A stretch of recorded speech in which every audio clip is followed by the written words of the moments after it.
berikutnya adalah penganggaran berbasis kinerja dan value for money. Seperti yang disebutkan di slide sebelumnya, salah satu kenapa PBK itu penting adalah PBK ini mempertimbangkan value for money. Value for money itu atau sering juga kita kenal dengan 3E ya, ekonomis, efisien, dan efektif. Nah, di mana 3E ini masuk dalam proses perencanaan dan penganggaran berbasis kinerja itu. Karena biasanya juga di dalam sisi audit, operasional audit khususnya, auditor itu menilai 3E ini juga. Apakah kegiatan itu atau anggaran itu ekonomis, apakah anggaran itu efisien, dan apakah anggaran itu efektif. Nah, terkadang kita kan agak susah nih membedakan yang mana yang ekonomis, yang mana yang efisien, yang mana yang efektif dari suatu program dan kegiatan. Suatu kegiatan itu bisa saja dia ekonomis tapi tidak efisien. Bisa saja ekonomis, efisien tapi tidak efektif. Nah, begitu seterusnya. Nah, gambar ini untuk mempermudah kita membedakan yang mana ekonomis, mana efisien, dan mana efektif. Nah, ekonomis itu biasanya membandingkan antara alternatif input 1 dengan alternatif input yang lainnya, input 1, input 2 untuk item yang sama. Contohnya misalnya begini, pada kegiatan pelatihan atau training kita membutuhkan kertas HPS. Nah, kertas HPS ukuran 80 gram, merek A harganya 10.000, sementara merek B harganya 15.000, sama-sama 80 gram, artinya kualitasnya sama. Nah, kalau pemilihan alternatif tadi tidak mempengaruhi kualitas daripada output, harusnya yang lebih efisien adalah kertas merek A karena dia lebih murah, yaitu 10.000. Kalau kita pilih yang kertas yang B yang harganya 15.000, artinya kita tidak ekonomis sebesar 5.000 rupiah. Nah, mungkin kita bisa lihat contoh-contoh yang lainnya gitu. Yang penting dia kualitasnya sama,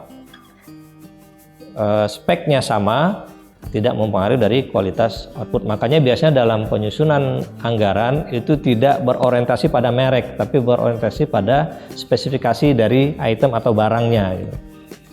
Kemudian itu tadi yang disebut dengan ekonomis, jadi membandingkan antara input yang sama tapi ada alternatif input A, input B. Misalnya kertas atau ballpoint yang kualitasnya sama tapi harganya berbeda, harga yang lebih murah yang lebih ekonomis. Kemudian kalau yang dimaksud dengan efisien itu adalah membandingkan antara input dengan output. Contohnya kalau yang sederhana itu untuk menghasilkan 1 kubik campuran semen itu perlu kombinasi pasir, semen, sekian misalnya.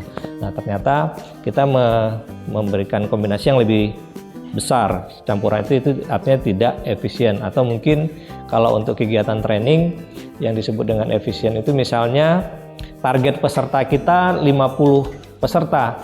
Ternyata yang hadir, yang mengikuti pelatihan sampai selesai itu hanya 30. Sementara kita harus bayar untuk konsumsi, untuk hotel, tetap dengan 50 peserta. Itu terjadi ketidakefisienan sebesar selisih dari antara jumlah peserta yang harus kita bayar karena udah terlanjur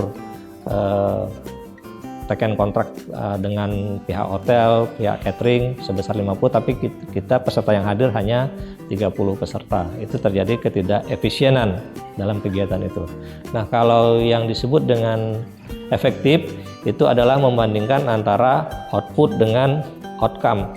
Contoh yang sederhana tadi misalnya target outcome kita adalah meningkatnya pemahaman peserta terhadap materi pelatihan. Ternyata setelah kita selesai pelatihan, pemahaman pesertanya tidak meningkat. Itu bisa dilihat misalnya dari hasil post-testnya.